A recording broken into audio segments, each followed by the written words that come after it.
করিল ভীষণপর। স্বদেশের তরে যা করে ভোগ রাখিবে সে জীবন। সকলে বলিল, আহা করো কি নন্দলাল। নন্দ বলিল, বসিয়া বসিয়া রহিব কি চিরকাল। আমি না করিলে কে করিবে আর উদ্ধার এই দেশ। তখন সকলে বলিল, বাহবা বাহবা বেশ। নন্দর ভাই কলেরায় মরে, দেখিতে তাহারে কেবা। সকলে বলিল, যাও না নন্দ, করো না ভাইয়ের সেবা। নন্দ বলিল, ভাইয়ের জন্য জীবনটা যদি দিই, না হয় দিলাম, কিন্তু অভাগা দেশের হইবে কি। বাছাটায় আমার অতি দরকার, ভেবে দেখি চারিদিক। তখন সকলে বলিল, তা বটে ঠিক।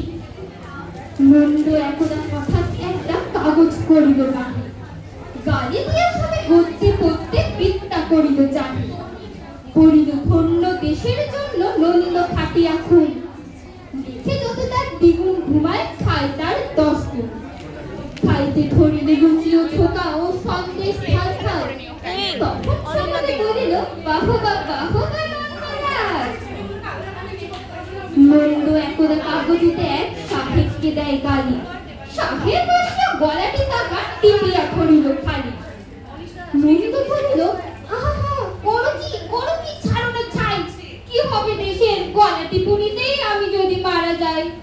বল কবি ঘট, নাকে দিব খত, যা বলো করিব তাহা। তখন সকলে বলিল, বাহবা বাহবা বাহবা বাহা। নন্দ বাড়ির হতো না বাহির, কোথা কি ঘটে কি জানি। চলিত না গাড়ি, কি জানি কখন উল্টায় গাড়ি খালি। নৌকা ভীষণ খুবিছে ভীষণ, বেলে কলিশন হয়। হাঁটিতে সর্প কুকুর আর গাড়ি চাপা পড়া ভয়।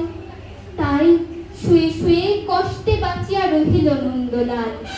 সকলে বলিল, ভেড়ারে নন্দ,